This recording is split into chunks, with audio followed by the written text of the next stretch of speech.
ஆண்டவருடைய நாமத்தினாலே ஒரு முறை கூட உங்களை வாழ்த்துகிறேன். தொடர்ந்து தேவ சித்தத்தை உணர்ந்து கொள்ளுங்கள் என்கிற தலைப்பில் இன்றைக்கும் கர்த்தருடைய வார்த்தையை நாம் தியானிக்க போகிறோம். இம்மட்டிலுமாய் நம்மை நடத்தி கொண்டு வந்த ஆண்டவர் தொடர்ந்து தம்முடைய கிருபையினால் நடத்துவாராக. எபேசியருக்கு எழுதின நிருபம் 5ஆம் அதிகாரம் 17வது வசனத்தை மறுபடியும் ஒருவர் வாசிக்கலாம்.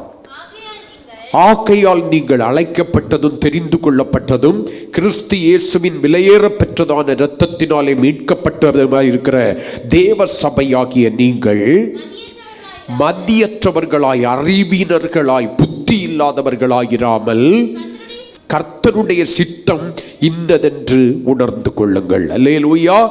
நீங்கள் மத்தியற்றவர்களாய் இருந்து விடக்கூடாது. உங்கள் மேல் இருக்கிற கர்த்தருடைய சித்தம் இன்னதென்று உணர்ந்து கொள்ளுங்கள். அந்த சித்தத்தை அறிகிற அறிவிலே வளருங்கள். அந்த சித்தத்தை செயல்படுத்துகிறவர்களாய் மாறும்படிக்கு உங்களுடைய மனதை புதிதாக்கி மறுரூபமாகுங்கள். தேவ சித்தம் செய்த 2 பேரை நாம் தியானித்தோம். ஒன்று அப்போஸ்தலனாகிய பவுல் கர்த்தருடைய சித்தத்தை நிறைவேற்றினதையும், 2 என் ஆண்டவராகிய இயேசு கிறிஸ்து மனுஷகுமாரனாக இந்த உலகத்திலே வந்து பிதாவின் சித்தத்தை நிறைவேற்றினவராய், பிதாவின் சித்தத்தை நிறைவேற்றுவதற்காகவே வாழ்ந்து பிதாவின் சித்தத்தை நிறைவேற்றினவராய் மாறினதையும் நான் நீங்களும் தியானித்தோம். இரண்டாவதாக தேவ சித்தம் என்னதென்று அறிந்து உணர்ந்து கொண்ட தேவனுடைய பிள்ளைகள் அந்த சித்தத்தை நிறைவேற்றாமற் போனால் என்ன சம்பவிக்கும் என்பதை குறித்து கடந்த நாளிலே 2 காரியங்களை தியானித்தோம். ஒன்று, கொடிய தண்டனைக்கு உள்ளாவோம் என்று சொல்லி, இரண்டாவதாக மகிமையான பரலோகத்தை நாம் இழந்து விடுவோம். தேவ சித்தம் நிறைவேற்றினால் மட்டுமே தண்டனைக்கு தப்பி பரலோகத்தை சுதந்திரிக்க முடியும் என்று சொல்லி 2 காரியங்களை தியானித்தோம். அல்லேலூயா. இன்றைக்கு நான் உங்களோடு கூட பகிர்ந்து கொள்ள விரும்புகிற தலைப்பு, தேவ சித்தத்தை உணர்ந்து அறிந்து கொண்டு அந்த தேவ சித்தத்தை நிறைவேற்றி வாழ ஆரம்பித்து விட்டோமே ஆனால் அவனுடையதான சுபாவம் எப்படிப்பட்டதாக இருக்கும் என்று சொல்லி இன்றைக்கு நான் உங்களோடு கூட பகிர்ந்து கொள்ளும்படி வாஞ்சிக்கிறேன். 1 பேதுரு 4ஆம் அதிகாரம் 2வது வசனத்தை ஒருவர் வாசிக்கலாம். ஏனென்றால் மாமிசத்தில் பாடுபடுகிறவன் இனி மாமிசத்தில் இருக்கும் காலம் வரைக்கும் மனுஷனுடைய இச்சைகளின் படி பிழைக்காமல் தேவனுடைய சித்தத்தின்படியே பிழைக்கத்தக்கதாக பாவங்களை விட்டு ஓய்ந்திருப்பான். அப்ப தேவ சித்தம் என்னதென்று உணர்ந்து தேவனுடைய விருப்பத்தை மட்டும் நிறைவேற்றி தேவனுடைய ராஜ்யத்திற்கு உகந்தவனாய் மாற வேண்டும் என்று நினைக்கிறதான மனுஷன் பாவங்களை விட்டு விலகுகிறவனாயிருப்பான். தேவ சித்தம் செய்வதற்கு தன்னுடைய வாழ்க்கையை அர்ப்பணித்திருக்கிறதான மனிதன் ஒருபோது பாவத்தை விரும்புகிறவனாக இருக்க மாட்டான். யாக்கோபின் குமாரனாகிய யோசேப்பை குறித்து வாசிக்கிறோம். அவருடைய சகோதரர்கள் அவனை விற்று போடுகிறார்கள். அவனை வாங்கின இஸ்மவேலர் அவனை கொண்டு எகிப்திலே விற்று போடுகிறார்கள். சகோதரர்கள் இஸ்மவேலரிடத்திலே விற்கிறார்கள். இஸ்மவேலர் வாங்கினவர்கள் அவனை கொண்டு போய் எகிப்திலே விற்கிறார்கள். அவன் எகிப்திலே நல்ல ஒரு வாழ்க்கை வாழ்ந்து கொண்டிருக்கிறான். திடீரென்று ஒரு பெரிய சோதனை அவனுக்கு முன்பாக வருகிறது. என்ன சோதனை? பாவம் என்கிற சோதனை. அவனுடைய பரிசுத்தத்தை கெடுத்து போடுகிறதான ஒரு சோதனை அவனுக்கு முன்பாக வருகிறது. அது போத்திபாரின் மனைவி என்கிறதான ரூபத்திலே வருகிறது. வேதம் சொல்கிறது, அவன் வஸ்திரங்களை விட்டு விட்டு ஓடி போனான். அங்கே அவன் சொன்ன ஒரு காரியம் என்ன தெரியுமா? நான் தேவனுக்கு பயப்படுகிற மனுஷன், இவ்வளவு பெரிய பொல்லாங்குக்கு உடன்பட்டு இவ்வளவு பெரிய பாவத்தை நான் செய்வது எப்படி என்று சொல்லி, ரட்சிக்கப்படாதவன், ஞானஸ்நானம் எடுக்காதவன், பரிசுத்தாவின் அபிஷேகத்தை பெறாதவன், கிறிஸ்துவின் மாம்சத்தை புசித்து இரத்தத்தை பானம் பண்ணாதவன், சபையில பெரிய பெரிய பிரசங்கங்களை கேட்காதவன், நியாயப்பிரமாணம் கிடைப்பதற்கு முன்பாக வாழ்ந்து கொண்டிருந்த ஒரு மனிதன், மனசாட்சியின் யுகத்திலே வாழ்ந்து கொண்டிருந்ததான ஒரு மனிதன், மனசாட்சியின் யுகத்திலே தேவனை தேடினதான ஒரு மனிதன், தன்னுடைய பிதாக்கள் சொன்ன ஒரு காரியத்தை வைத்து இந்த தேவனை அறிந்திருந்ததான ஒரு மனிதன், இன்னும் நியாயப்பிரமாணம் கூட மோசையினால் கொடுக்கப்படாத காலத்திலே வாழ்ந்த யோசேப்பை குறித்து வேதம் சொல்கிறது. அவன் பாவத்தை வெறுத்து தன்னுடைய பரிசுத்தத்தை காத்துக் கொள்ளும்படியாக விட்டு ஓடி போனான். ஆனா இயேசுவின் இரத்தத்தினாலே மீட்கப்பட்டு பரிசுத்த ஆவியின் அபிஷேகத்தை பெற்று தேவ சபையிலே சேர்க்கப்பட்டு ஞானஸ்நானம் என்கிற உடன்படிக்கையோடு கூட கிறிஸ்துவோடு கூட உடன்படிக்கை பண்ணி கிறிஸ்துவனுடைய மாம்சத்தை புசித்து இரத்தத்தை பானம் பண்ணி நல்ல செய்திகளை கேட்டு ஜீவனுள்ள தேவனை ஆவியோடும் உண்மையோடும் ஆராதிக்கிற உன்னுடைய என்னுடைய வாழ்க்கையில இன்னும் பாவத்திற்கு தானே அடிமைப்பட்டு கிடக்கிறோம். இன்னும் பாவத்தை விட்டு விலகுகிற இருதயம் நம்மில் எத்தனை பேருக்கு பூரணமாயிருக்கிறது? எத்தனை பேர் ஆண்டவர் விரும்பாத பாவங்களை விட்டு ஓய்ந்திருக்கிறோம்? உங்களில் எத்தனை பேர் சொல்ல முடியும், உங்களுடைய வார்த்தைகளினாலே சொற்களின் மிகுதியினாலே பாவம் இல்லாமல் போகாது என்று சொல்லி வேதம் சொல்கிறது? உங்களுடைய வார்த்தையினாலே உங்களை கரைப்படுத்துகிறவர்களாய் நீங்கள் இருக்கவில்லை. உங்களுடைய வார்த்தைகள் பக்தி விருத்திக்கு ஏதுவானவைகளாய் இருக்கிறது என்று உங்களால் சொல்ல முடியுமா? வாயின் வார்த்தைகளினாலே பாவம் செய்கிறீர்கள், இருதயத்தின் தியானத்தினாலே பாவம் செய்கிறீர்கள். ஆண்டவர் விரும்பாத காரியங்களை எல்லாம் நீங்கள் செய்கிறீர்கள். சினிமாவை பார்த்து பாவம் செய்கிறீங்க, சீரியலை பார்த்து பாவம் செய்கிறீங்க, யூடியூப்ல எல்லாம் பார்க்க கூடாததை எல்லாம் பார்த்து உங்களை கரைப்படுத்திக் கொள்கிறீர்களே, உங்களுக்கு பாவம் என்று தெரியவில்லையா? வேதம் சொல்கிறது, தேவனுடைய சித்தத்தின்படி செய்கிறவனுடைய முதல் சுபாவம் என்ன தெரியுமா? ஒரு மனுஷன் தேவனுடைய சித்தத்தின்படி வாழ்கிறான், ஒரு மனுஷி தேவனுடைய சித்தத்தின்படி வாழ்கிறாள் என்று சொன்னால் அவர்களுடைய முதல் சுபாவம், அவர்கள் பாவங்களை வெறுத்திருப்பார்கள். பாவ பிரசனத்திலிருந்து வெளியே வந்திருப்பாங்க. வெளியே பார்த்தா வெள்ளையும் வெள்ளையும் போட்டுக்கிட்டு பரிசுத்தமா இருப்போம், உள்ளுக்குள்ளால அவ்வளவு அழுக்குகள். ஆண்டவர் விரும்பாத அருவப்பிடிப்புகள் நம்முடைய சுபாவங்களிலே. நம்முடைய நினைவுகள் பரிசுத்தமாயில்லை, நம்முடைய வார்த்தைகள் பரிசுத்தமாயில்லை, நம்முடைய பார்வைகள் பரிசுத்தமாயில்லை, நம்முடைய கேட்கும் திறன் பரிசுத்தமாயில்லை, நம்முடைய நடக்கைகள் அல்லது கிரியைகள் பரிசுத்தமாயில்லை, அசுத்தமாயிருக்கிறோம். நம்முடைய கண்கள் தான் உன்னுடைய சரீரத்திற்கு வெளிச்சமாயிருக்கிறது என்று சொல்லி மத்திய 5 வாசிக்கிறோம். சரீரத்தை வெளிச்சமாக, அதாவது பரிசுத்தமாகவோ அல்லது இருளாகிய பாவமாகவோ, இப்படியாக நான் சொல்லுகிறேன், தேவன் வாசம் பண்ணுகிற ஆலயமாகவோ அல்லது சாத்தான் வாசம் பண்ணுகிற கூடாரமாகவோ உன்னுடைய சரீரத்தை மாற்ற வல்லமை உள்ளதாயிருக்கிறது உன்னுடைய கண்கள் என்று வேதம் சொல்கிறது. அந்த கண்களினாலே காணக்கூடாதவைகளை எல்லாம் காண்கிறோம், பார்க்க கூடாதவைகளை எல்லாம் பார்க்கிறோம். நம்முடைய சரீரத்தை இருள் அடைத்து வைத்திருக்கிறது, வெளியே மற்றவர்களுக்கு தெரியவில்லை. நம்மை பார்க்கிறவர்கள் நம்ம பரிசுத்தவான்கள் என்று நினைத்துக் கொண்டிருக்கிறார்கள், இவள் பரிசுத்தவாட்டி என்று நினைத்துக் கொண்டிருக்கிறாள். ஆனால் வெளிவேசமாக நம்மை பரிசுத்தமுடையவர்கள் என்று சொல்லி அடையாளம் காட்டிக் கொள்கிற நாம் இன்னும் பாவ பிரசன்னத்திற்குள்ளாய் வாழ்ந்து கொண்டிருக்கிறோம். பாவத்தை விட்டு விலகி ஓடுவதற்கு மனதற்றவர்களாக, பாவத்தை பச்சை தண்ணீரை போல பருகி குடிக்கிறவர்களாக வாழ்ந்து கொண்டிருக்கிறோம். ஆனால் இன்னும் அந்த பாவங்களை விட்டு, கண்களின் இச்சையும் ஜீவனத்தின் பெருமையுமாயிருக்கிற அந்த பாவங்களை விட்டு, மாமிசத்தின் இச்சையாயிருக்கிற அந்த பாவங்களை விட்டு, உலகத்தின் ஆசாபாசங்கள் என்கிறதான அந்த பாவங்களை விட்டு முழுவதுமாக மனம் திரும்பாதவர்களாக அந்த பாவ பிரசனத்திற்குள்ளாய் வாழுகிறவர்களாய் நின்று கொண்டிருக்கிறோம். இந்த அதிகாரத்தின் 3வது வசனத்தை கொஞ்சம் வாசிப்பா. சென்ற வாழ்நாள் காலத்திலே, அதாவது ஆண்டவராகிய இயேசு கிறிஸ்துவை உன்னுடைய வாழ்க்கையிலே நீ சொந்த இரட்சகராய் ஏற்றுக்கொள்வதற்கு முன்பாக, அவருடைய விலையேறப்பெற்றதும் மாசற்றதுமான அந்த இரத்தத்தினாலே நீ மீட்கப்படுவதற்கு முன்பாக, சென்ற வாழ்நாள் காலத்திலே நாம் புறஜாதிகளுடைய இஷ்டத்தின்படி நடந்து கொண்டது போது, அப்பொழுது நாம் காம விகாரத்தையும் துர்ரிச்சைகளையும் நடப்பித்து மதுபானம் பண்ணி களியாட்டு செய்து வெறி கொண்டு அருவருப்பான விக்கிரக ஆராதனையை செய்து வந்தோம். சென்ற வாழ்நாள் காலத்திலே நம்ம என்ன செய்தோம்? தேவ பிரியர்களாய் அல்ல, மனுஷ பிரியர்களாயிருந்து அவர்களுடைய முறைமையின்படி தேவன் அருவருக்கிற காரியங்களை விரும்பி செய்து கொண்டு வந்தோம். அடுத்த வசனத்தை வாசிமா, 4வது வசனம். அந்த துன்மார்க்க ஊழையிலே அவர்களோட கூட நீங்கள் விழாமல் இருக்கிறதுனாலே அவர்கள் ஆச்சரியப்பட்டு உங்களை சுத்திக்கிறார்கள்.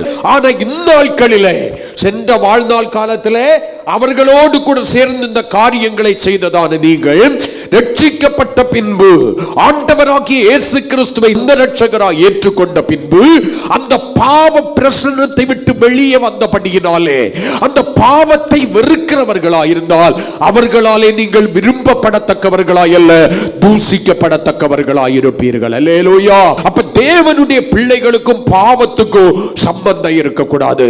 எந்த ஒரு தேவனுடைய பிள்ளை தேவ சித்தத்தை விரும்பி செய்கிறானோ, எந்த ஒரு தேவனுடைய பிள்ளை தேவ சித்தத்தை விரும்பி செய்கிறாளோ அவர்கள் பாவத்தின் பிரசன்னத்திலிருந்து வெளியே வந்தவர்களாக, பாவத்தை வெறுக்கிறவர்களாக, பாவத்தை விட்டு ஓய்ந்தவர்களாக தங்களுடைய வாழ்க்கையை கரைப்படுத்தாதபடிக்கு காத்துக் கொள்வார்கள்.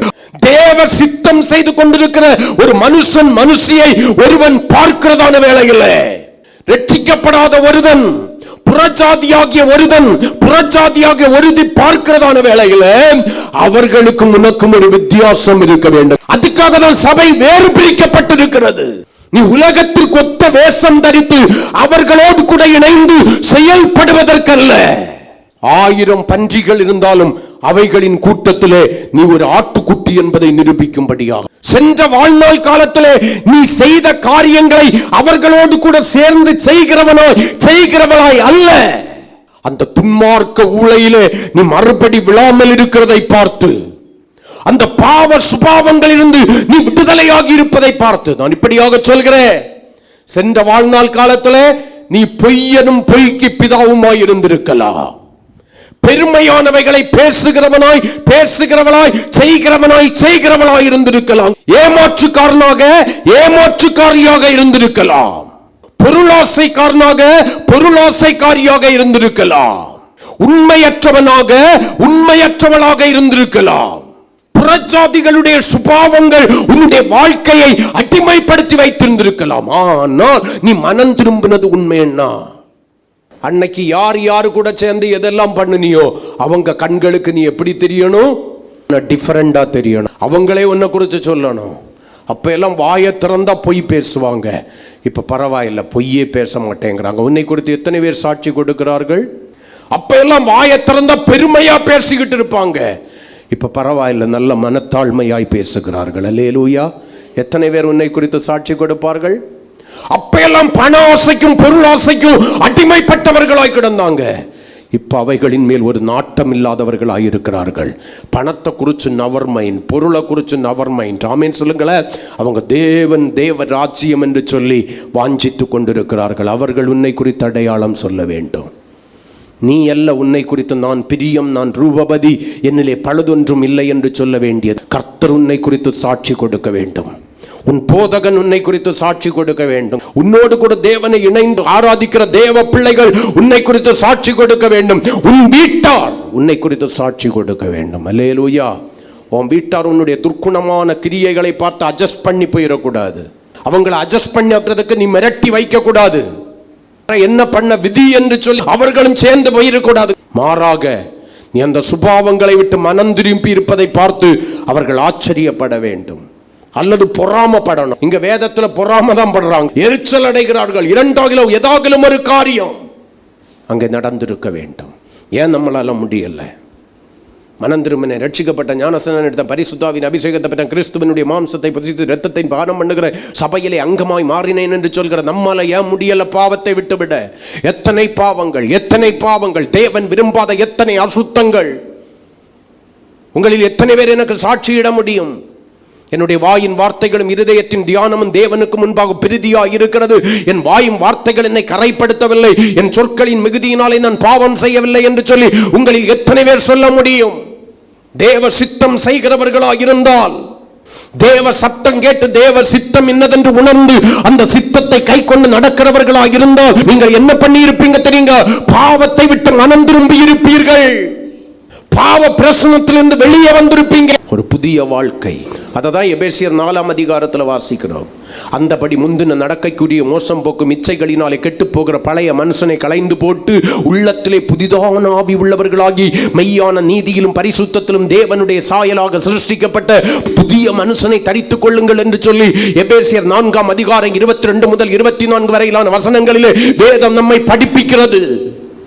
முந்தின நடக்கைக்குரிய மோசம் போக்கும் இச்சைகளினாலே கெட்டு போகிற பழைய மனுஷனை, சென்ற வாழ்நாள் காலத்திலே உங்களை அடிமைப்படுத்தி வைத்திருந்த பாவ மனுஷனை, புறஜாதிகளுடைய சுபாவத்தை உங்களுக்குள்ளாய் தந்திருந்த அந்த பழைய மனுஷனையும் அவனுடைய சுபாவங்களையும் களைந்து போடாதது வரையிலும் இன்னும் பொய்யும் பித்தலாட்டங்களும் பொருளாசைகளும் பெருமைகளும் அகந்தைகளும் மதிகேடுகளும் எரிச்சல்களும் உன்னுடைய உள்ளத்திலே இருக்கும் வரையிலும் எந்த அளவிற்கு எப்படி நீ சொல்ல முடியும், என்னுடைய உள்ளத்திலே நான் புதிதான ஆவி உள்ளவனாகி மெய்யான நீதியிலும் பரிசுத்தத்திலும் தேவனுடைய சாயலாக சிருஷ்டிக்கப்பட்டிருக்கிற புதிய மனுஷனை தரித்திருக்கிறேன் என்று சொல்லி எப்படி சொல்ல முடியும்? நான் பரலோகத்திற்கு போவேன் என்று சொல்லி முன்னால் எப்படி சொல்ல முடியும்? நான் இயேசுவின் பிள்ளை என்று சொல்லி உன்னுடைய சுபாவம் மாறாதது வரையிலும் எப்படி சொல்ல முடியும்? நீ கிறிஸ்துவை தரித்திருப்பது உண்மையானால், புதிய மனுஷனாகிய கிறிஸ்துவை தரித்திருப்பது உண்மையானால், அவருடைய ஆவியினாலே உன்னுடைய உள்ளம் புதிதாக்கப்பட்டிருக்கிறது உண்மையானால், அவருடைய சுபாவங்கள் அல்லவா உன்னிடத்திலிருந்து வெளிப்பட வேண்டும். அவருடைய வாயின் வார்த்தைகளிலே பாவம் இல்லையே, அவருடைய பார்வைகளிலே இச்சை இல்லையே, அவர் பெருமையானவைகளை பேசவில்லையே, அவருக்குள்ளாய் மற்றவர்களை குறித்த எரிச்சல் இல்லையே, அவருக்குள்ளாய் மற்றவர்களை குறித்த பொறாமை இல்லையே. என் ஆண்டவரை தரித்திருப்பது உண்மையானால், என் ஆண்டவராகிய இயேசு கிறிஸ்துவுக்குள்ளாய் பொருளாசை இல்லாமல் இருந்ததே, பண ஆசை இல்லாமல் இருந்ததே, அந்த சுபாவங்கள் தான் எனக்குள்ளாய் இருக்க வேண்டும். என் ஆண்டவராகிய இயேசு கிறிஸ்து ஒரு இடத்தில் கூட பொய் சொல்லவில்லையே, தப்பித்துக் கொள்வதற்கு இடம் தேடவில்லையே. அந்த சுபாவங்கள் யாரை தரித்திருக்கிறாயோ அந்த சுபாவம் தானே உன்னிடத்திலிருந்து வெளிப்பட்டிருக்க வேண்டும். நீ கிறிஸ்துவை தரித்துக் கொண்டிருக்கிறேன் என்று சொல்கிற நீ உன்னுடைய வாழ்க்கையிலிருந்து வெளிப்படுத்துகிற சுபாவங்கள் சாத்தானுடைய சுபாவங்களாக இருக்கிறதே. எப்படி பாவத்தை விட்டு விலகிவிட்டேன் என்று சொல்கிறாய்? யோவான் எழுதின சுவிசேஷம் 8ஆம் அதிகாரம் 34வது வசனத்தை நீங்கள் வாசிக்கிறதான வேளையில வேதம் சொல்கிறது, பாவம் செய்கிற எவனும் பாவத்திற்கு அடிமையாயிருக்கிறார். ஒருவர் வாசிக்கலாம். இயேசு அவர்களுக்கு பிரதி உத்தரமாக, பாவம் செய்கிறவன் எவனும் பாவத்திற்கு அடிமையாயிருக்கிறான் என்று மெய்யாகவே மெய்யாகவே உங்களுக்கு சொல்லுகிறேன். நம்முடைய வாழ்க்கையில இன்னைக்கு நம்ம என்ன நினைக்கிறோம்? நம்ம பாவம் செய்யவில்லை என்று சொல்லி மற்றவர்களை பாவி என்று சொல்லி அடையாளம் காட்டுகிறோம். ஆண்டவராகிய இயேசு கிறிஸ்து மனுஷகுமாரனாக இந்த உலகத்திலே வாழ்ந்ததான வேளையில பாவம் இல்லை என்று சொல்லி தங்களை பரிசுத்தவான்கள் என்று சொல்லி மேன்மை பாராட்டி கொண்டதான ஒரு கூட்டம் ஒரு ஸ்திரியை துரத்தி கொண்டே வருகிறது. ஏழை வந்து நிற்கிறார், அந்த ஸ்திரீ அவரிடத்திலே வந்து தஞ்சம் புகுகிறார். எல்லாருடைய கரத்திலும் கற்கள் இருக்கிறது, எல்லாரும் கற்களை வைத்திருக்கிறார்கள். எதற்காக? இந்த ஸ்திரீ பாவம் செய்து விட்டாள், இவள் பிரமாணத்தை மீறி ஜீவித்திருக்கிறாள், இவளாலே தேவநாமம் தூஷிக்கப்பட்டிருக்கிறது. ஆகையினாலே நியாயப்பிரமாண முறைமையின்படி இவள் கல்லறிந்து கொள்ளப்பட வேண்டியவள். எல்லாரும் ஏகோபித்து குற்றம் சாட்டினவராக அவர்களை கல்லறிந்து கொள்ள பார்க்கிறார்கள். இப்பொழுது இயேசு அவர்களை பார்த்து சொல்கிறார், உங்களில் பாவம் செய்யாதவன், உங்களில் எவனிடத்திலே பாவம் இல்லையோ அவன் முதலாவது கல்லை இவள் மேல் எறிய கடவான் என்று சொன்ன உடனே ஒருவன் கூட எறிவதற்கில்லை, எல்லாரும் போய்விட்டார்கள். ஒருவன் கூட கொண்டு வந்த கல்லை எடுத்து அந்த ஸ்திரியை எறியவில்லை, எல்லாரும் போய்விட்டார்கள். எல்லோரும் போன பின்பு இந்த ஸ்திரியை பார்த்து கர்த்தர் கேட்கிறார், எல்லாரும் போயிட்டாங்களா? ஆமா. யாரும் உன்னை கல்லறியவில்லையா? ஆமா. நீ போ, இனி நீயும் பாவம் செய்யாதே. நான் இப்பொழுது அந்த பாவம் செய்யாதே, கர்த்தர் நமக்கு ஒரு வாய்ப்பு கொடுக்கிறார். மறுபடியும் மறுபடியும் மறுபடியும் அந்த வாய்ப்பு கொடுக்கப்படுகிறது. பாவத்திற்கு அடிமையாய் கிடக்கிற நம்ம அந்த அடிமைத்தனத்தின் நுகத்தை உடைத்து தேவ கிருபையை சுதந்தரித்துக் கொண்டு பாவமற்ற பரிசுத்தம் உள்ள ஒரு வாழ்க்கை வாழ வேண்டும் என்றுதான் ஆண்டவர் விரும்புகிறார். ஆனா நம்ம என்ன பண்றோம்? மீட்கப்பட்டதை மறந்து, தேவனுடைய பிள்ளைகள் என்பதை மறந்து, தேவ சபையிலே சேர்க்கப்பட்டிருக்கிறோம் என்பதை மறந்து, தேவனுடைய மனவாட்டி என்பதை மறந்து, தேவ சித்தத்தை செய்யாமல் பாவம் செய்கிறவர்களாய் இருந்து கொண்டிருக்கிறோம். பாவம் நம்மை அடிமைப்படுத்தி வைத்திருக்கிறது. ஆனா நம்ம என்ன சொல்றோம்? நம்ம பரிசுத்தவான்கள் என்று சொல்லிக் கொள்கிறோம். ஆவிக்குரிய சபையில போயிட்டோம்னா நம்ம பரிசுத்தவான்கள் என்று சொல்லிக் கொள்கிறோம். நான் ஒரு முறை ஞான ஸ்நானம் எடுத்து விட்டேன், அந்நிய பாஷைகளை பேசுகிறேன், நான் பரிசுத்தவான் என்று சொல்லி நம்ம சொல்லிக் கொள்கிறோம். மற்றவர்களை தான் பாவிகளாக நம்முடைய கண்கள் அடையாளம் காண்கிறது. அவர்களை பார்க்கல நம்ம நல்லவங்க என்று நினைக்கிறோம். நான் இப்படியாக சொல்கிறேன், அவர்கள் வெளியரங்கத்திலே செய்வதை நாம் அந்தரங்கத்திலே செய்கிறோம். அவர்கள் வெளியரங்கத்திலே செய்கிற அநேக காரியங்களை நம்ம அந்தரங்கத்தில் செய்கிறபடியினாலே நம்ம மற்றவர்களுடைய கண்களுக்கு பரிசுத்தவான்களாய் தெரிகிறோம், அவர்கள் பாவிகளாய் தெரிகிறார்கள். நம்முடைய கண்களுக்கும் சேர்த்து நம்முடையதான குறைகளை மறைப்பதற்கு, நம்முடைய குற்றங்களை மறைப்பதற்கு நம்ம மற்றவர்களை அடையாளம் காட்டிக் கொண்டிருக்கிறோம், இந்த கற்களை கொண்டு உத்திரத்தினவர்களைப் போல. அப்படியே நம்முடையதான குற்றங்கள் சுட்டி காட்டப்பட்டாலும் அதை உணர்ந்து மனம் திரும்புவதற்கு பதிலாக நம்முடைய இருதயத்தை கடினப்படுத்திக் கொண்டு நாம் எல்லாவற்றிலும் பூரணமாகி விட்டோம் என்று சொல்லி நினைக்கிறோம். ரட்சிப்பு நிறைவேற பிரயாசப்பட வேண்டும் என்பதை மறந்து போய்விட்டோம். பரிசுத்தத்தில் பூரணராகும்படி கடந்து போக வேண்டும் என்பதை நான் நீங்களும் மறந்து விட்டோம். பாவமற்ற பரிசுத்தத்தில் பூரணப்படுகிற ஒரு வாழ்க்கை வாழ்வதற்கு தேவன் அழைத்திருக்கிறார் என்பதை மறந்து விட்டோம். ஆனா நீங்க தேவ சித்தம் செய்கிறவர்களாயிருந்தால் இந்த பாவத்தை விட்டு ஓய்ந்திருப்பீர்கள். பாவத்திற்கும் உங்களுக்கும் சம்பந்தம் இல்லாத ஒரு வாழ்க்கை வாழ்ந்து கொண்டிருப்பீர்கள். பாவத்தை வெறுக்கிற ஒரு வாழ்க்கை வாழ்ந்து கொண்டிருப்பீர்கள். நீங்க எதுக்கு அடிமையா இருக்கிறீங்க? பாவத்திற்கா, பரிசுத்தத்திற்கா, கிறிஸ்துவுக்கா, சாத்தானுக்கா, மாம்சத்தின் சிந்தைக்கா, ஆவியின் சிந்தைக்கா, உலகத்திற்கா, உன்னதத்திற்கா? எதற்கு அடிமைகளாக இருக்கிறீர்கள்? பேச்சில் அல்ல பரிசுத்தம், சிந்தையிலே. சிந்தையில் பரிசுத்தம் வந்துவிட்டதே ஆனால் அது பேச்சிலே வந்துவிடும். வாயின் வார்த்தைகளினால் மட்டும் உங்களை பரிசுத்தவான்களாக அடையாளம் காட்டிக் கொள்ளாதிருங்கள். வாயின் வார்த்தைகளினாலே உங்களை நல்லவர்களாக அடையாளம் காட்டிக் கொண்டது போதும். வாயின் வார்த்தைகளினாலே உங்களை தாழ்மை உள்ளவர்களாக அடையாளம் காட்டிக் கொண்டது போதும். வாயின் வார்த்தைகளினாலே உங்களை ஆசை இல்லாதவர்களாக அடையாளம் காட்டிக் கொண்டது போதும். உள்ளத்திலே மாறுதல். ஒரு பாடல் இப்படியாக உண்டு: உள்ளத்தில் மாற்றம் தேவை, எனக்கு வெளிவேசம் ஒன்றும் வேண்டா. உள்ளத்தில் மாற்றம் தேவை, எனக்கு வெளிவேசம் ஒன்றும் வேண்டா. வருகையின் காலம் இப்போதும், இயேசுவே அருள் கூர்ந்து என்னை நிரப்பும். வருகையின் காலம் இப்போதும், இயேசுவே அருள் கூர்ந்து என்னை நிரப்பும். காலம் மேகமாய் ஓடுதே, கருத்தில்லாமல் வாழ்கின்றே. கண்ணும் கருத்துமாய் வாழ்ந்திட கிருபை செய்யும் தேவா, எனக்கு கிருபை தாரும் தேவா. கிரியை செய்யும் தேவா, எனக்கு கிருபை தாரும் தேவா. காலம் வேகமாய் ஓடுதே. கருத்தில்லாம வாழ்ந்துட்டு இருக்கேன் ஐயா.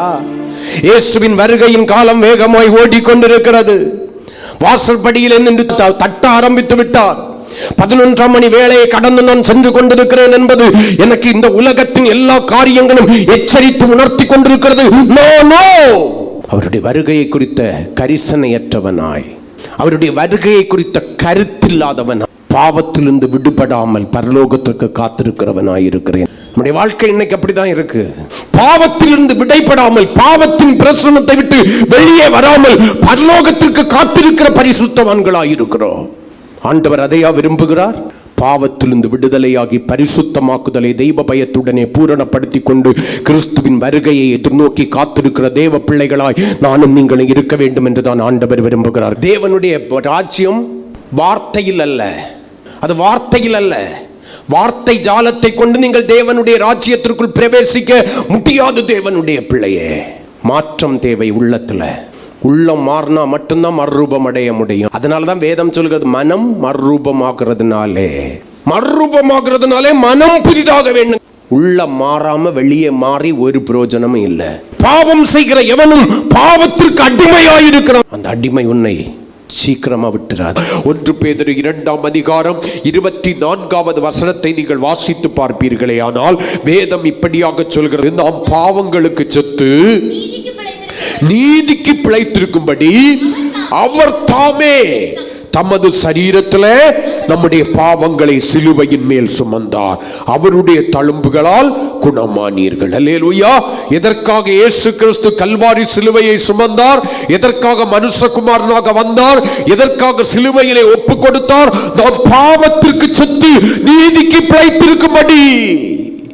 பாவத்திற்கு சொத்து போனதான நான், பாவத்தை ஞானஸ்நானம் என்கிறதான உடன்படிக்கையின் மூலம் அடக்கம் பண்ணி போட்டதான நான் இனி பாவத்திலே வாழுகிறவனாய் அல்ல, நீதியாகிய பரிசுத்தத்திலே பிழைத்திருக்கிறபடி, என்னை நீதியாகிய பரிசுத்தத்திலே பிழைத்திருக்கிறவனாய் பிழைத்திருக்கிறவளாய் மாற்றும்படி இயேசு எனக்காக பாவமானார். எனக்கு நிறைய போதனைகள் மலிந்து கிடக்கிறது.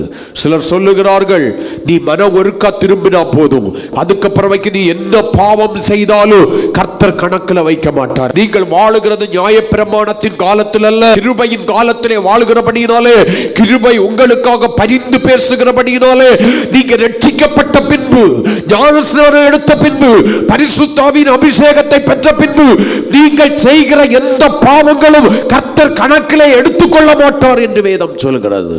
ஆனா என்னுடைய வேதம் சொல்கிறது, அறிந்து குற்றம் செய்கிறவன் அநேக அடிகளுக்கு பாத்திரன் என்று வேதம் சொல்கிறது. ஒரு முறை ரட்சிக்கப்பட்டு பரிசுத்தாவியை பெற்று பரம ஈவை ருசி பார்த்த பின்பு மறுபடியும் மறுதலித்து போய் பாவம் செய்தவர்களை இனி புதுப்பிக்க முடியாது என்று வேதம் சொல்லுகிறது. அவங்க வேதத்தில் இந்த சத்தியம் எல்லாம் இருக்கான்னு எனக்கு தெரியாது. அவர்கள் சொல்லுகிறார்கள், நியாயப்பிரமாணத்தின் காலத்தில் தான் பாவம் மறுபடியும் விசாரிக்கப்பட்டது.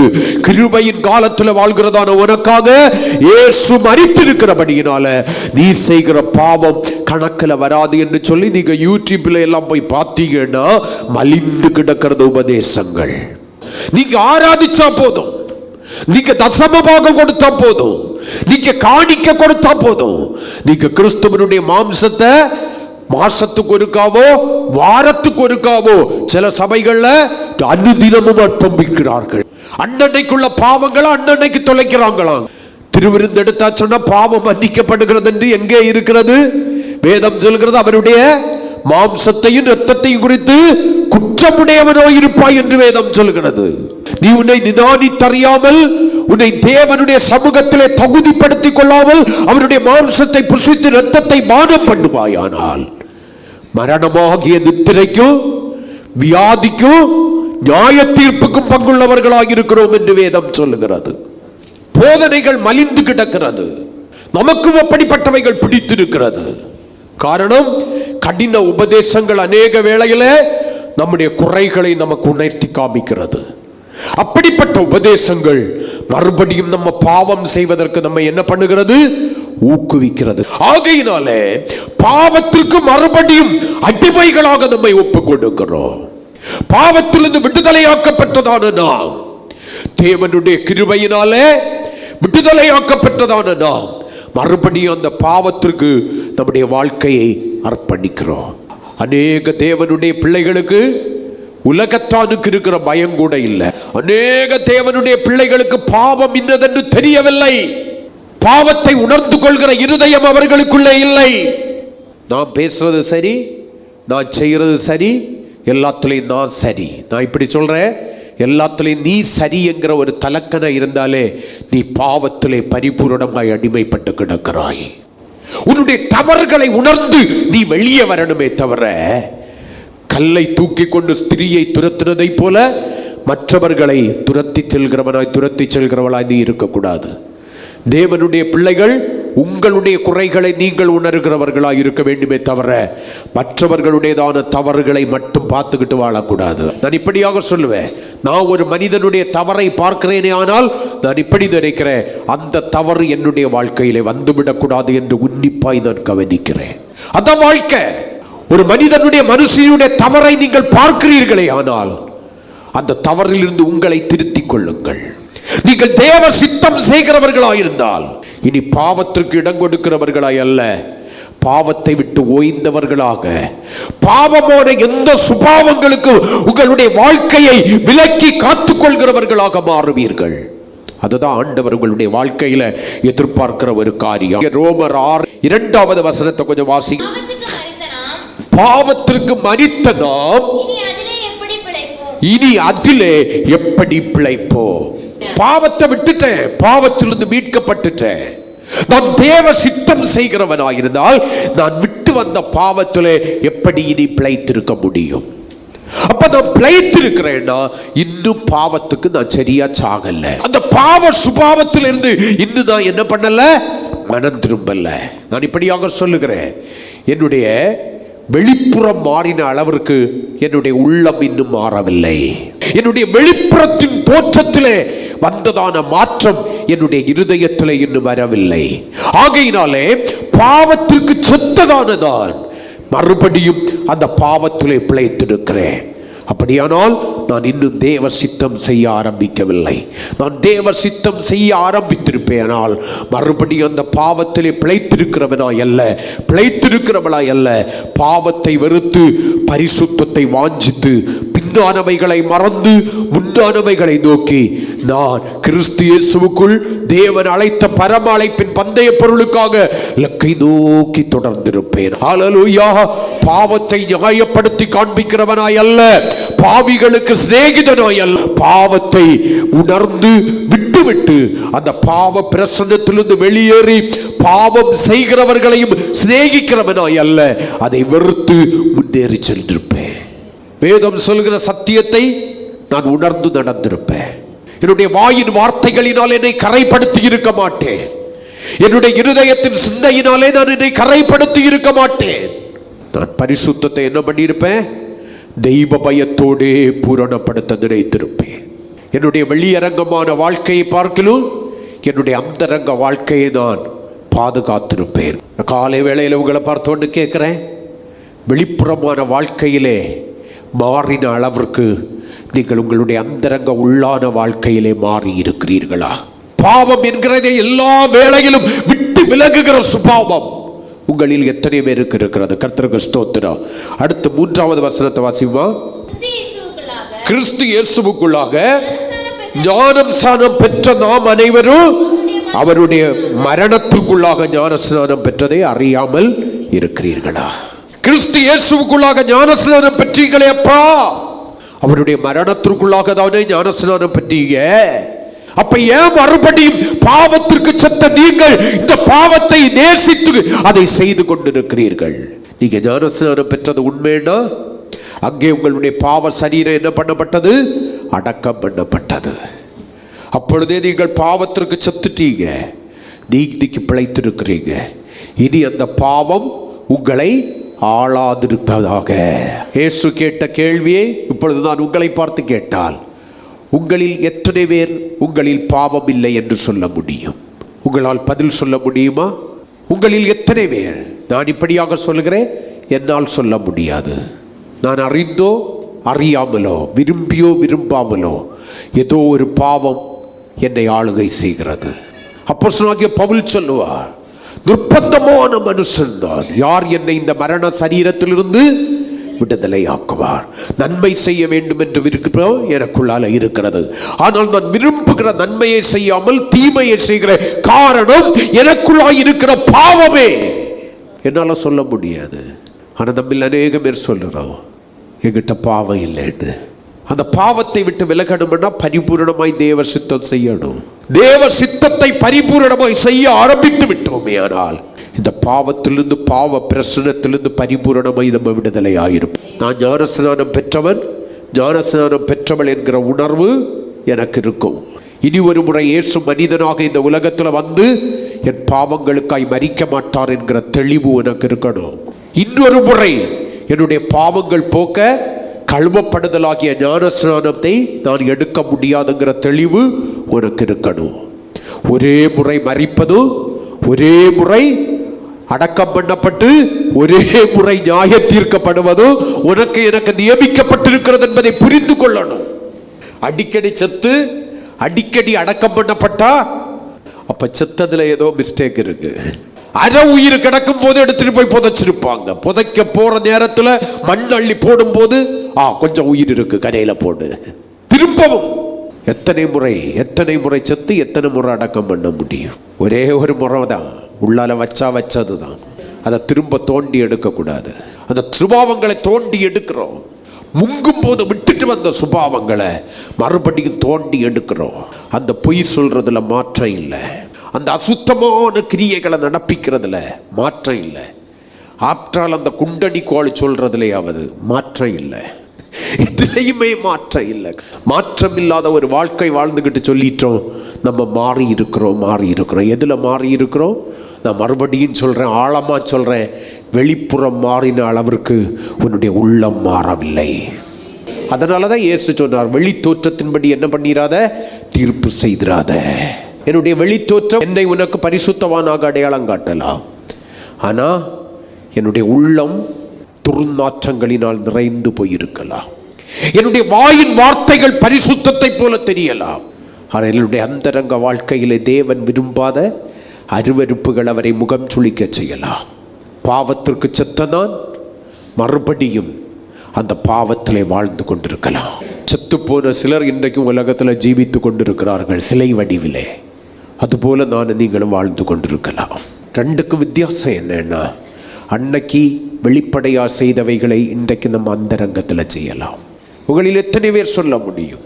ஃபாதர் பாடுவார், இனி நான் பாவி அல்ல பரிசுத்தமாகிட்டேன்னு அவர் பாடினாரு, நம்மளும் பாடுறோம். 7வது வசனத்தை வாசிமா, மரித்தவன் பாவத்திற்கு நீங்கி விடுதலையாக்கப்பட்டிருக்கிறானே.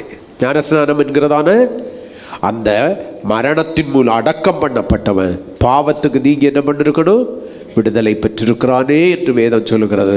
நம்ம விடுதலை பெற்றிருக்கிறோமா? நம்முடைய கண்கள் கர்த்தருக்கு பிரியமானவைகளை தான் பார்க்கிறதா? நம்முடைய செவிகள் கர்த்தருக்கு பிரியமானவைகளை தான் கேட்கிறதா? நம்முடைய வாய்கள் தேவனுக்கு பிரியமானவைகளை தான் பேசுகிறதா? நம்முடைய கை கால்கள் தேவனுக்கு பிரியமானவைகளை தான் செய்கிறதா? நான் இப்படியாய் கேட்கிறேன், நம்முடைய கரங்களிலே குற்றம் இல்லை என்று சொல்லி எத்தனை பேர் சொல்ல முடியும்? நம்முடைய கால்கள் துன்மார்க்கனுடைய ஆலோசனையில் நடக்கவில்லை, பாவிகளுடைய வழியில் நிற்கவில்லை, பரியாசக்காரர் உட்காரும் இடத்திலே உட்காரவில்லை என்று சொல்லி உங்களில் எத்தனை பேர் சொல்ல முடியும்? இன்னும் சில வசனங்களை வாசிக்கலாம். அப்போஸ்தலர் நடபடிகளின் புஸ்தகம் 22ஆம் அதிகாரம் 16வது வசனம். இப்பொழுது என்ன கொண்டு பாவங்கள் போக்க கழுவப்படு. அப்ப ஞானஸ்நானம் என்ன?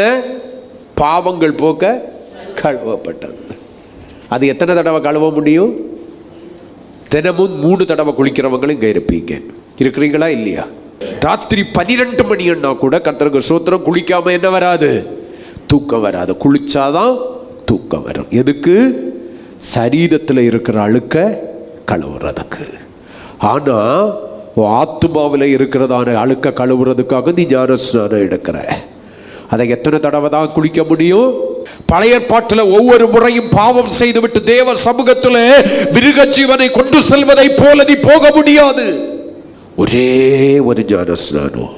ஒவ்வொரு முறையும் பாவம் செய்துக்கிட்டு ஒவ்வொரு முறையும் என்ன பண்ண முடியாது, ஞானஸ்நானம் எடுக்க முடியவே முடியாது. அல்லேலூயா. அப்ப அந்த பாவத்துக்கள் போக கழுவப்பட்ட பின்பு நாய் தன் கக்குனதை திரும்ப திங்கிறது போல, பன்றி கழுவப்பட்ட பின்பு சேற்றிலே புரளுகிறதை போல விட்டு வந்த பாவங்களை தேவனுடைய பிள்ளைகள் திரும்ப செய்யவே கூடாது. திரும்ப என்ன பண்ணக்கூடாது, செய்யவே கூடாது. இப்ப நான் கேட்கிறேன், உங்களை பார்த்து தான் கேட்கிறேன். நான் ஆண்டவரை அறிந்த பின்பு, ஞானஸ்நானம் எடுத்த பின்பு, நான் விட்டு வந்த அந்த பாவத்தை திரும்ப செய்யவே இல்லைங்கிறவங்க மட்டும் ஒரு அல்லேலூயா சொல்லுங்க. நீங்கள் புரிந்து கொள்ள வேண்டும் என்பதற்காக. ஒருவேளை தாத்தான் அபிராமை போல, கோராகின் கூட்டத்தை போல உங்களுக்குள்ளா இப்படி ஒரு கேள்வி எழும்பலாம். சபை பரிசுத்தமாய் இருக்கிறது, கர்த்தரும் அவர்கள் நடுவில் இருக்கிறார், இந்த பாவத்தை குறித்த பிரசங்கம் தேவையான்னு. பரிசுத்த ஆவியானவர் இருக்கிறாருன்னா பாவத்தை குறித்து, நீதியை குறித்து, நியாய தீர்ப்பை குறித்து கண்டித்து உணர்த்துவார். சபை எப்பவும் பரிசுத்தமா இருக்கணும் ஆண்டவர் விரும்புகிறார். சபை எப்பவும் எப்படி இருக்கணும், பரிசுத்தமா இருக்கணும் ஆண்டவர் விரும்புகிறார். ஆகையினாலதான் பாவங்கள் உணர்த்தப்படுகிறது. கர்த்தருக்கு ஸ்தோத்திரம். இன்னைக்கு நிறைய சபைகள்ல பாவங்கள் உணர்த்தப்படுவதில்லை. அங்க இருக்கிறதெல்லாம் கர்த்தர் உன்னை ஆசீர்வதிப்பார், கர்த்தர் உன்னை உயர்த்துவார், கர்த்தர் உன்னை மேன்மையாக வைப்பார், கர்த்தர் உன்னை வாளாக்காமல் தலையாக்குவார், கர்த்தர் உன்னை கீழாக்காமல் மேலாக்குவார். நீ பட்டணத்திலும் வெளியிலும் ஆசீர்வாதமாய் இருப்பாய்.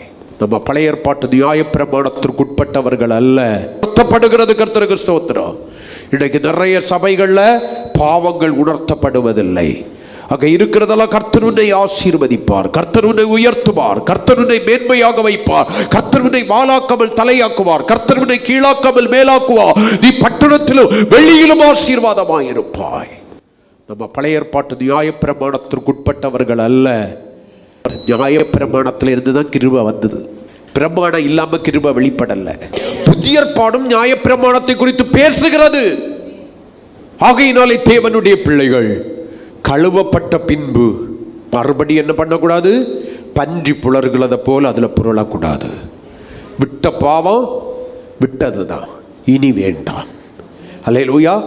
இன்று வரையும் ஒருவேளை எப்படிப்பட்ட பாவங்களை தேவ சித்தத்திற்கு மீறாய் செய்து கொண்டிருப்போமே, ஆனால் இன்னைக்கு நம்ம அவைகளை விட்டு மனம் திரும்பணும். அது அந்தரங்கத்தில் இருந்தாலும் சரி, வெளியரங்கத்தில் இருந்தாலும் சரி. நீங்க கணவனோடு ஓயாம சண்டை பண்ணுகிறவர்களாயிருந்தால், பெற்றவர்களோடு கூட ஓயாமல் சண்டை பண்ணுகிறவர்களாயிருந்தால், மனைவியோடு கூட ஓயாம சண்டை பண்ணுகிறவர்களாயிருந்தால், நான் இப்படியா சொல்றேன், இன்னைக்கு மனம் திரும்பணும். நீங்கள் தப்பித்துக் கொள்வதற்காக மற்றவர்களை குற்றவாளிகளாய் அடையாளம் காட்டுகிறவர்களாயிருந்தால் இன்றைக்கு மனம் திரும்பணும். நீங்க பெருமையானவைகளை பேசுகிறவர்களாயிருந்தால் இன்றைக்கு மனம் திரும்பணும். நீங்கள் பெருமையானவைகளுக்கு அல்ல, தாழ்மையானவைகளுக்கு இடங்க வேண்டியவர்கள். அவைகள் பரலோகத்தின் தேவனுடைய பார்வையிலே பாவமாயிருக்கிறது. தேவ சித்தம் செய்ய ஆரம்பிச்சிட்டோன்னா அந்த பாவத்தை செய்ய மாட்டோம். தேவ சித்தம் செய்யாததுனாலதான் அந்த பாவத்திற்கு மறுபடியும் நம்ம என்ன பண்றோம்? நம்மை விற்று போட்டோம். அதனாலதான் ரோமர் 6ஆம் அதிகாரம் 12-13 வசனங்களை கொஞ்சம் வாசியுமா. ஆகையால் சரீர இச்சைகளின்படி பாவத்திற்கு கீழ்ப்படியத்தக்கதாக சாவுக்கு ஏதுவான உங்கள் சரீரத்திலே பாவம் ஆளாதிருப்பதாக நீங்கள் உங்கள் அவயங்களை அநீதியின் ஆயுதங்களாக பாவத்திற்கு ஒப்புக்கொடாமல். இதை யாரை பார்த்து சொல்றாரு? ரட்சிக்கப்பட்டவங்களை பார்த்தா, ரட்சிக்கப்படாதவங்களை பார்த்தா? நீங்கள் உங்களுடைய சரீரங்களை என்ன பண்ணக்கூடாது? அநீதியின் ஆயுதங்களாக உங்களுடைய அவயங்களை பாவத்திற்கு ஒப்புக்கொடாமல் உங்களை மரித்தோரிலிருந்து பிழைத்திருக்கிறவர்களாக தேவனுக்கு ஒப்பு கொடுத்து உங்கள் அவயங்களை நீதிக்குரிய ஆயுதங்களாக தேவனுக்கு ஒப்பு கொடுங்கள். அநீதியின் ஆயுதங்களாக, பாவம் செய்கிற ஆயுதங்களாக இனி உங்களுடைய சரீரங்களை நீங்க என்ன பண்ணக்கூடாது? ஒப்பு கொடுக்க கூடாது. நீதி செய்கிறவைகளாய் ஒப்பு கொடுக்கணும். இன்னும் 2-3 வசனத்தை வாசிக்கலாம். 17வது வசனத்தை வாசிமா. முன்னே நீங்கள் பாவத்திற்கு அடிமைகளாயிருந்தோம், இப்பொழுது உங்களுக்கு ஒப்புவிக்கப்பட்ட உபதேச சட்டத்திற்கு நீங்கள் மனப்பூர்வமாய் கீழ்ப்படிந்தபடியினாலே தேவனுக்கு ஸ்தோத்திரம். இப்ப 18வது வசனம், பாவத்தினின்று விடுதலையாக்கப்பட்டு நீதிக்கு அடிமைகளானீர்கள். அடுத்த வசனத்துல என்ன சொல்றாரு? உங்கள் மாம்ச பலவீனத்து நிமித்தம் மனுஷர் பேசுகிற பிரகாரமாய் பேசுகிறேன். அக்கிரமத்தை நடப்பிக்கும்படி முன்னே நீங்கள் உங்கள் அவயங்களை அசுத்தத்திற்கும் அக்கிரமத்திற்கும் அடிமைகளாக ஒப்பு கொடுத்தது போல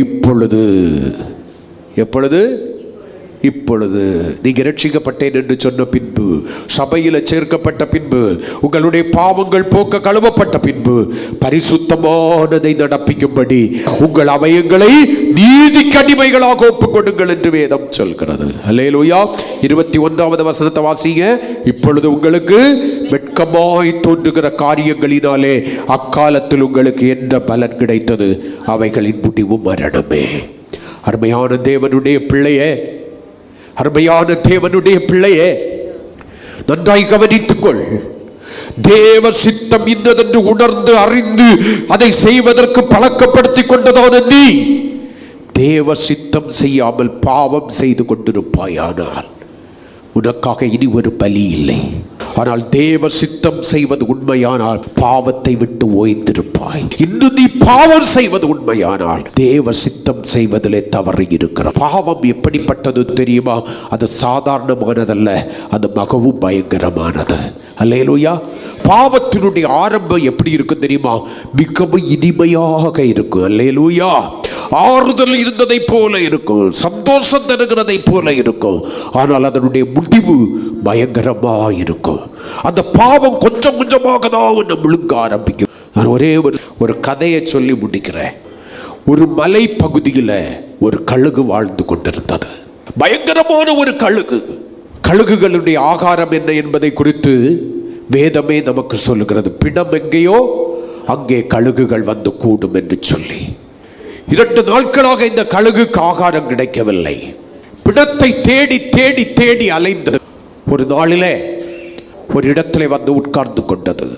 ஆகாரம் கிடைக்கவில்லை என்கிற சோர்வு. திடீரென்று இதனுடையதான மூக்குக்கு ஒரு வாசனை வந்தது. தன்னுடைய ஆகாரம் இருப்பதை போல பறந்து வட்டமடித்து பார்க்கிறதான வேளையில ஒரு அருவியின் கரையில ஒரு பெரிய மிருகம் மரித்து கிடந்தது. கழுகுக்கு பயங்கர சந்தோஷம். 2 நாட்களாக நான் பட்டினி இருந்தேன், இப்பொழுது அதற்கும் சேர்த்து நான் சாப்பிட போகிறேன் என்று சொல்லி அந்த மிருகத்தின் அருகில இறங்கி உட்கார்ந்து அமர்ந்து கொஞ்சம் கொஞ்சமாக அந்த மிருகத்தை கொத்தி சாப்பிட ஆரம்பித்தது. சாப்பிட்டு சாப்பிட்டு சாப்பிட்டு அது தன்னுடையதான பசியை ஆற்றிக்கொண்டே இருக்கிறது. நம்முடைய வாழ்க்கையிலும் இப்படிதான். பாவத்திற்காக அலைந்து திரிந்து பாவமான காரியங்களை செய்து கொண்டிருக்கிறோம். அநேக வேளைகளை நம்மை சந்தோஷப்படுத்துகிற பாவங்கள் நமக்கு நேரிடாத போது அந்த பாவங்கள் எப்பொழுது நம்முடைய வாழ்க்கையிலே கிடைக்கும், பாவ சந்தோஷங்கள் எப்பொழுது கிடைக்கும், அநித்தியமான சந்தோஷங்கள் எப்படி கிடைக்கும் என்று சொல்லி அந்த கழுகை போல காத்திருக்கிறோம். வேதத்திலே சிம்சோன் என்கிற ஒரு மனிதனை பார்க்கிறோம். அவன் பாவத்தை தேடி சென்றான். பாவம் அவனை தேடி வரவில்லை, அவன் பாவத்தை தேடி சென்றான். நம்முடைய வாழ்க்கை இப்படிதான் இருக்கிறது. பாவத்தை கண்டவுடனே ஆசை தீர அதை அனுபவிக்க வேண்டும் என்று சொல்லி ஒவ்வொன்றாக அனுபவிக்க விரும்புகிறோம். இந்த கழுகை போல இந்த கழுகு அந்த மிருகத்தை சாப்பிட்டு சாப்பிட்டு சாப்பிட்டு சாப்பிட்டு திருப்தி அடைய அடைய அடைய அடைய தன்னையும் அறியாமல் இந்த மிருகத்தினுடையதான சரீரத்திலே ஏறி நின்று அதை புசிக்க ஆரம்பித்தது. சிம்சோன் எப்படி தெலீலாளின் மடியிலே தன்னுடைய வாழ்க்கையை அர்ப்பணித்திருந்தானோ இப்படியாக வேதம் சொல்கிறது. ஒவ்வொரு முறையும் பெலிஸ்தர் உன்மேல் வந்து விட்டார்கள் என்று சொல்லும் போது எப்பொழுதும் போல எழுப்புவேன் என்று சொன்னவன் கடைசியாக ஒரு முறை அவனால் எழும்ப முடியவில்லை. அந்த பாவம் அவனை முழுவதும் ஆளுகை செய்து விட்டது. அந்த பாவத்தினுடையதான வஞ்சனை அவனை ஏமாற்றி விட்டது. அவனுடைய பலனை இழக்க செய்தது. தான் சொல்லக்கூடாத ரகசியத்தை கூட தெலீலாளிடத்திலே துணிகரமாய் செல்வதற்கு அந்த பாவம் அவனை என்ன பண்ணிட்டு மனதுள்ளவனாய் மாற்றிற்று. இப்ப இந்த கழுகுக்கு கதைக்கு வருவோம். இந்த கழுகு ஏறி நின்று இந்த மாம்சத்தை புசிக்க ஆரம்பித்தது.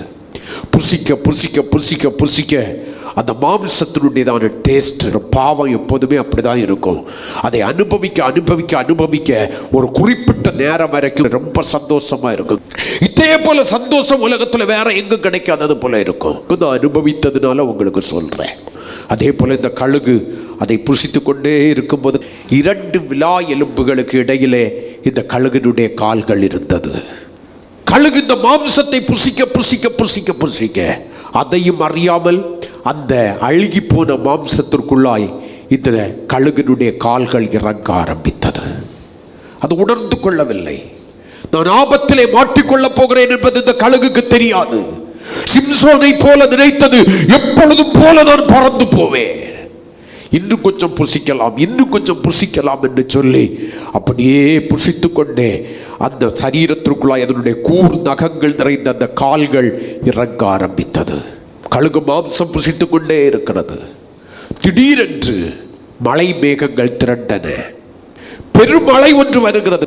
உங்களுக்கெல்லாம் வனாந்தர பகுதியில் தெரியணும், காடுகளில் மழை வந்துச்சுன்னா கொஞ்ச நேரத்தில் பெரும் மழையாய் மாறி பரத்த வெள்ளப்பெருக்கு.